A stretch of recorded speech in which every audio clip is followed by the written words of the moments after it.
ભાવમાં વધુ એકવાર વધારો જોવા મળી રહ્યો છે। પ્રાપ્ત માહિતી અનુસાર આ સપ્તાહે સોના અને ચાંદીના ભાવમાં વધારો જોવા મળ્યો છે। ઇન્ડિયા બુલિયન એન્ડ જ્વેલર્સ એસોસિએશનની વેબસાઇટ અનુસાર ગત શનિવારે એટલે કે 24 ઓગસ્ટે સોનું ₹71,424 હતું, જે હવે 71,958 પ્રતિ 10 ગ્રામ પર પહોંચી ગયું છે। એટલે કે આ અઠવાડિયે તેની કિંમતમાં ₹543નો વધારો થયો છે। ચાંદીની જો વાત કરીએ તો ગત શનિવારે તે ₹84,615 પર હતો, જે હવે ₹85,019 પ્રતિ કિલો પર પહોંચી ગયું છે। આ અઠવાડિયે તેની કિંમતમાં ₹404નો વધારો થયો છે।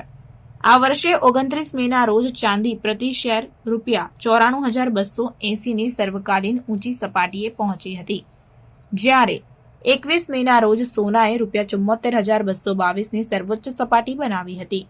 એચડીએફસી સિક્યોરિટીઝના કોમોડિટી અને કરન્સી હેડ અનુજ ગુપ્તાના જણાવ્યા અનુસાર આગામી દિવસોમાં સોના અને ચાંદીમાં વધુ ઉછાળો જોવા મળી શકે છે। ત્યારે આ વર્ષે સોનાની કિંમત ₹78,000 પ્રતિ 10 ગ્રામ સુધી જઈ શકે છે, જ્યારે ચાંદી પણ ₹1,00,000 પ્રતિ કિલો સુધી પહોંચી શકે છે।